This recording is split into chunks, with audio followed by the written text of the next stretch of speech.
এবারে ভোট না দিলে নাম কাটা পড়ে যেতে পারে, নাম বাদ পড়ে যেতে পারে। তো যারা নিয়মিত ভোট দেন না, তারা ভোট দিতে এলেন, এদের ভোট কোন দিকে যাবে এটা প্রেডিক্ট করা সত্যি কারোর পক্ষে সম্ভব নয়। অধিকাংশ ভোটার চুপ।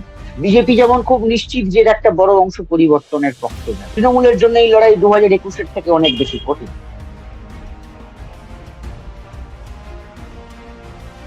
গত 2021 এবং 2024 দুবারই অধিকাংশ এক্সিট পোল সম্পূর্ণ ভুল প্রমাণিত হয়েছিল। 2021-এ রাজ্যের ক্ষেত্রে অধিকাংশ এক্সিট পোল ভুল হয়েছিল, 2024-এ শুধু রাজ্যের ক্ষেত্রে নয়, গোটা দেশের ক্ষেত্রেই অধিকাংশ এক্সিট পোল ভুল হয়েছিল। এবারের যা পরিস্থিতি, তাতে এবার প্রেডিক্ট করার অবস্থায় সত্যিই নেই। তার কারণ আমরা যদি বাদের হিসেবটা করিও, প্রথমত বিভিন্ন জায়গায় বাদ গেছে। এই যে প্রথম দফায় 64 লাখ মতো বাদ গেছেন মৃত স্থানান্তরিত ইত্যাদি হিসেবে, পরে 27 লাখ বাদ গেছেন, সেইগুলো থেকে নানা কাটাকাটি হয়েছে। কিন্তু তার থেকে বেশি যেটা আনসার্টেনটি ফ্যাক্টর হিসেবে, অনিশ্চয়তার বিষয় হিসেবে উঠে এসছে, সেটা হচ্ছে যে প্রচুর এমন ভোটার ভোট দিয়েছেন যারা নিয়মিত ভোট দেন না।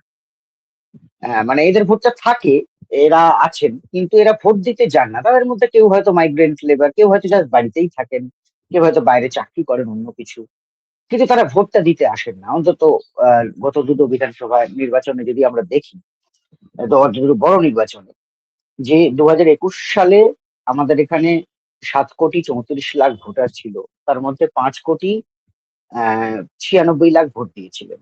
তার মানে মোটামুটি 1,40,00,000 ভোটার কিন্তু ভোট দেয়নি। সেরকমই 2024-এ আমাদের এখানে 1,60,00,000 ভোটার ছিলেন, তার মধ্যে এই 7,60,00,000, তার মধ্যে 6,05,00,000 মতো ভোট দিয়েছিলেন। মানে সেবারও 1.5 কোটি মতো ভোটার ভোট দেননি। এখন এর মধ্যে থেকেই ওই 64 লক্ষ বাদ চলে গেছে। তারপরও যে অংশটা থাকে সেটা কমে এসছে। এখন দেখা যাচ্ছে যে ভোটার তালিকা ছোট হওয়ার পরেও আমাদের এইবার কিন্তু ভোট পড়েছে 6,29,00,000 বা 6,30,00,000 মতো। অর্থাৎ 2021 এবং 24-এর তুলনায়, 2021-এর তুলনায় 34,00,000 এবং 2024-এর তুলনায় 24,00,000 ভোট বেশি পড়েছে। এটা হচ্ছে 27,00,000 ন্যায্য ভোটার বাইরে থাকার পরেও। এটা যদি আমরা হিসেব করি, তার মানে দাঁড়াচ্ছে যে নিয়মিত ভোট দেন না এইরকম প্রায় 40-45 লাখ মানুষ এবার ভোট দিয়েছেন। এটার বড় অংশই এসআইআর এর আতঙ্কে, কারণ এই আতঙ্কটা চারিদিকে ছড়িয়ে আছে যে এবারে ভোট না দিলে নাম কাটা পড়ে যেতে পারে, নাম বাদ পড়ে যেতে পারে। এইটা যেমন আছে, তেমনি আরেক দিক থেকে এই ব্যাপারটাও রয়েছে যে এই নির্বাচনটা অত্যন্ত গুরুত্বপূর্ণ, এটা গোটা রাজ্যের জন্য অত্যন্ত গুরুত্বপূর্ণ, এটা একটা যে বিশাল জেতা হারার লড়াই, মরিয়া লড়াই, এরম ব্যাপারও রয়েছে। তো এই সব মিলিয়ে এই যারা নিয়মিত ভোট দেন না, এরকম 40-50 লাখ অতিরিক্ত ভোটার ভোট দিয়েছেন। আমাদের 294টা বিধানসভা কেন্দ্র দিয়ে যদি ভাগ করি, তাহলে গড়ে এক একটি বিধানসভা কেন্দ্রে 15-16 লাখ অতিরিক্ত ভোট পড়েছে। 15-16 হাজার অতিরিক্ত, মানে যারা নিয়মিত ভোট দেন না সেই সব ভোটারদের ভোট পড়েছে। তো যারা নিয়মিত ভোট দেন না, তারা ভোট দিতে এলেন, এদের ভোট কোন দিকে যাবে এটা প্রেডিক্ট করা সত্যি কারোর পক্ষে সম্ভব নয়। এবং এই 15-16 হাজার করে ভোট যদি এক একটা বিধানসভা কেন্দ্রে অতিরিক্ত ঢুকে, সেটা অনেক কেন্দ্রের ফলাফল ঘুরিয়ে দিতে পারে যদি সেই ভোটগুলো একতরফা কোনো একটা বিশেষ দিকে যায়। আর যদি ভোটগুলো ভাগাভাগি হয়ে যায়, তাহলে তার আরেক রকম ফলাফল হতে পারে। তো এর ফলে একটা আনপ্রেডিক্টেবিলিটি ফ্যাক্টর রয়েছে, যেটার কারণে কারোর পক্ষে এই সঠিকভাবে, আমার মনে হয়, এই নির্বাচন প্রেডিক্ট করা খুব কঠিন যে আসলে কি হতে চলেছে। তার উপর অধিকাংশ ভোটার চুপ, যেটা অ্যাক্সিস মাই ইন্ডিয়ার প্রদীপ গুপ্তাও বলেছেন যে 10 জনকে জিজ্ঞেস করলে 7 জন কিছু বলছেন না।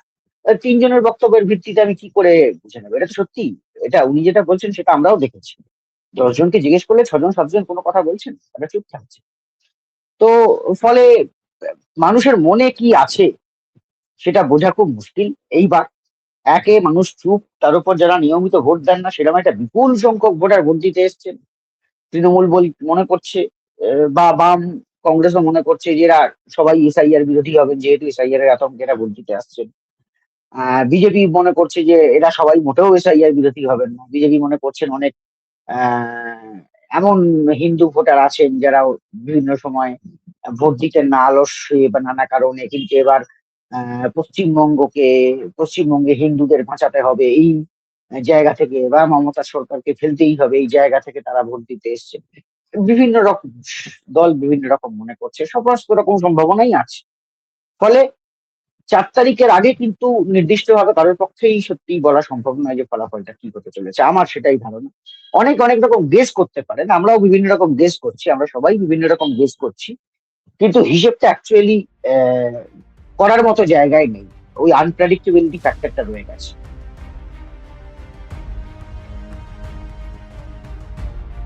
তৃণমূল বা বাম বা কংগ্রেস এরা মনে করছে যে এই ভোটগুলো অধিকাংশই এসআইআর এর বিরুদ্ধে যাবে, কারণ এসআইআর এর জন্য এই মানুষদের হ্যারাসমেন্ট হয়েছে। কিন্তু এইটা পুরোপুরি নাও হতে পারে, মানে গঙ্গার ওপারে আর গঙ্গার এপারে দুপারে দুরকম হতে পারে। নদিয়া, উত্তর চব্বিশ পরগনা থেকে শুরু করে কুচবিহার পর্যন্ত এসআইআর নিয়ে যে আতঙ্কটা ছিল বা ভোটের সময় পর্যন্ত, কারণ এখানেই ওই দ্বিতীয় পর্যায়ে অর্থাৎ লজিক্যাল ডিসক্রিপেন্সির নামে যে 27 লাখ বাদ পড়েছে তার অধিকাংশ এই অংশটায়, কিন্তু তার নিচের যে অংশটা অর্থাৎ হাওড়া, হুগলি, বর্ধমান এই সমস্ত জায়গাগুলো, এখানে কিন্তু এই দফায় লজিক্যাল ডিসক্রিপেন্সির প্রেক্ষিতে নাম কম বাদ পড়েছে। ফলে এই জায়গাগুলোতে কিন্তু এসআইআর সংক্রান্ত আতঙ্ক অনেক কম ছিল। তারপরেও আমরা দেখছি বীরভূমে 95%-এর উপর ভোট পড়েছে।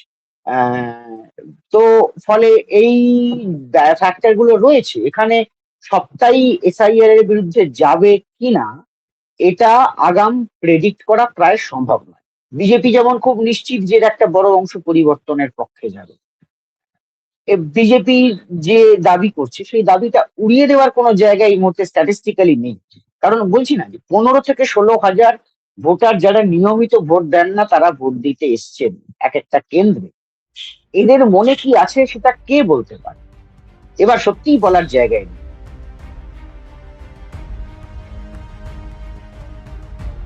তৃণমূলের জন্য লড়াই অবশ্যই কঠিন, তৃণমূলের জন্য এই লড়াই 2021-এর থেকে অনেক বেশি কঠিন। 2021-এর থেকে অনেক বেশি কঠিন, কারণ 21-এর পরে আরো 5 বছর কেটেছে, প্রতিষ্ঠান বিরোধিতা বেড়েছে। এই বছর 2021-এ পিকের নেতৃত্বে আইপ্যাক যতটা ভাবে কাজ করতে পেরেছিল, এইবার অতটা পারেনি। শেষ দফায় আইপ্যাককে খানিকটা অফ করে দিয়েছিল স্বরাষ্ট্র মন্ত্রক, সেটা আমরা দেখলাম যে আইপ্যাকের এক কর্তাকে গ্রেপ্তার করে নেওয়া হলো, তারপর আইপ্যাকের বাকিরাও ও কাজ থেকে উইথড্র করে গেলেন।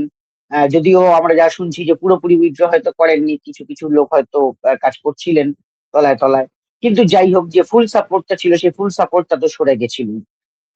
তারপরেই আমরা দেখলাম ভোট মিটতেই আইপ্যাকে সেই কর্তাকে বিজেপি আবার মানে ইডি আবার ছেড়েও দিল। ইডি তারকে ছেড়ে দেওয়া নিয়ে কোনো আপত্তিও করলো না। ফলে এটা সন্দেহ হওয়ার যথেষ্ট কারণ আছে যে শুধুমাত্র আইপ্যাককে নির্বাচনী ময়দান থেকে বার করে দেওয়ার জন্যই তাদের উপর এই চাপটা তৈরি করার চেষ্টা করা হয়েছিল, তাদের নেতৃত্বকে গ্রেপ্তার করার মধ্য দিয়ে। এই আশঙ্কা, এই অভিযোগ আছে, এটাকে উড়িয়ে দেওয়া যাচ্ছে না। কিন্তু ফ্যাক্টর হচ্ছে যে এই শেষ দফায় তৃণমূল একটু হলেও সেটা পায়নি। এসআইআর এর জন্য তৃণমূলের বেশ কিছুটা ভোটার হিসেবে ক্ষতি হয়েছে। এই সমস্ত ফ্যাক্টর গুলো রয়েছে, তার সঙ্গে হচ্ছে নির্বাচন কমিশন পুরোপুরি রাজ্য প্রশাসনকে সম্পূর্ণভাবে প্রায় নিজের দখলে নিয়ে নিয়েছিল।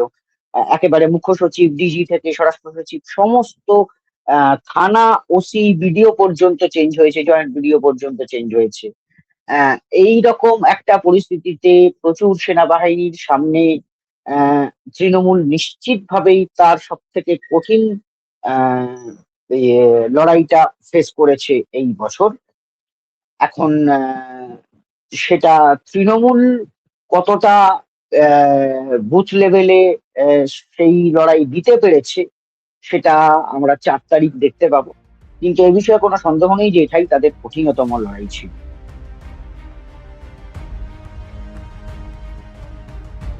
কারচুপির আশঙ্কা দুপক্ষই করছে। কারচুপির আশঙ্কা ভারতে এই বেশ গত 2-3 বছর ধরেই সমস্ত বিরোধী দলই ইভিএম এবং নির্বাচন কমিশনের ভূমিকা নিয়ে নানা রকম আশঙ্কা নানা সময় প্রকাশ করেছে। এবারও তাদের মধ্যে সেইগুলো রয়েছে। আবার বিজেপির তরফ থেকেও নানা রকম আশঙ্কা প্রকাশ করা হয়েছে যে রাজ্যের শাসক দল কারচুপি করতে পারে। ফলে ইভিএম গণনা, কারচুপি, এই অভিযোগ দুতরফেই আছে। এবং বস্তুত যাতে গণনার দিন শেষ পর্যন্ত সবাই গণনা কেন্দ্রে থাকেন, গণনা কেন্দ্র ছেড়ে বেরিয়ে না যান, এইটাকে নিশ্চিত করার জন্যই দুপক্ষের কর্মী সমর্থকদেরকে চাঙ্গা রাখার জন্য বলে চলেছেন যে তারা বিপুল ভোটে জিতে ক্ষমতায় আসবেন। একেবারে শেষ পর্যন্ত মানে গণনা কেন্দ্র আঁকড়ে পড়ে থাকাটা এই ক্ষেত্রে সমস্ত রাজনৈতিক দলের ক্ষেত্রেই একটা প্রায়োরিটিতে পরিণত হয়েছে।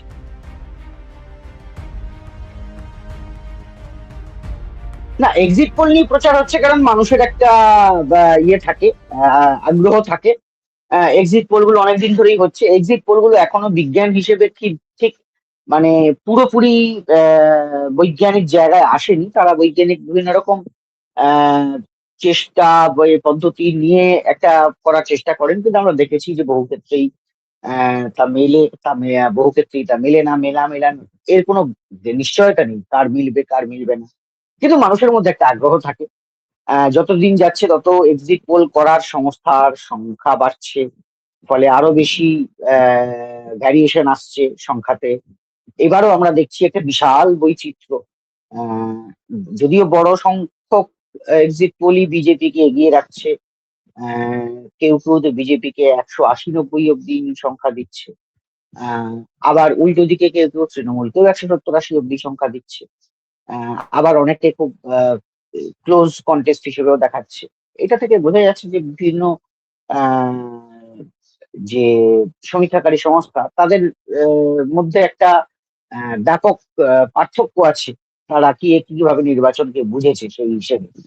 কিন্তু মানুষের মধ্যে তো আগ্রহ আছে যে যারা এই নিয়ে কাজ করে, যারা বিশেষজ্ঞ, তারা কি বলছে, ভোটের ফলের আগে আগাম কিছু আঁচ পাওয়া যায় কিনা। সেই জায়গা থেকেই তারা এই মিডিয়া এই নিয়ে লাফালাফি করছে, জনতার আগ্রহ আছে জানে বলেই।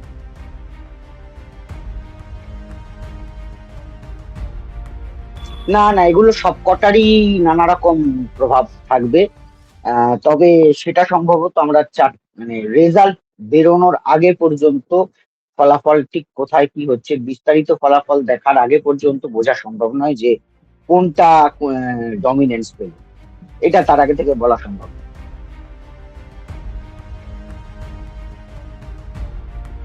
তৃণমূলের সামান্য অ্যাডভান্টেজ আছে বিভিন্ন কারণে, কিন্তু ওই যে বললাম একটা আনপ্রেডিক্টেবিলিটি ফ্যাক্টর আছে। এত অনিয়মিত ভোটার যারা নিয়মিত ভোট দেন না, তারা ভোট দিতে এসছেন। এই এক একটা কেন্দ্রে 15-16 হাজার করে গড়ে এইরকম ভোটার রয়েছেন। এই ভোট যদি কোনো একটা বিশেষ দিকে ঘুরে যায়, তাহলে ফলাফল কি হবে কেউ বলতে পারে না।